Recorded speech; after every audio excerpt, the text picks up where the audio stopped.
My dear sir, my dear uncle, ஏண்டா இந்த விஜய தொட்டோம்? ஏண்டா விஜய் கூட இருக்கிற அந்த மக்களை தொட்டோம்? நினைச்சு நினைச்சு நினைச்சு ஃபீல் பண்ண போறீங்க.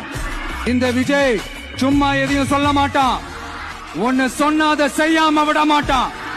நம்ம ஆட்சிக்கு வந்தா அது என்ன வந்தா வருவோம். அது மக்களுக்கு நல்லாவே தெரியும். குறி வைத்தால் தவற மாட்டேன், தவறுமானால் குறியே வைக்க மாட்டேன். சும்மா பிளாஸ்ட் பிளாஸ்ட் தான்.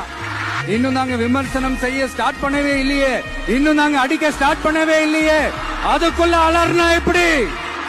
பாப்பா பவள விழா பாப்பா, நீ பாசாங்கு காட்டாத பாப்பா. நீ நல்லவர்கள் போல் நடிப்பதை பார்த்து நாடே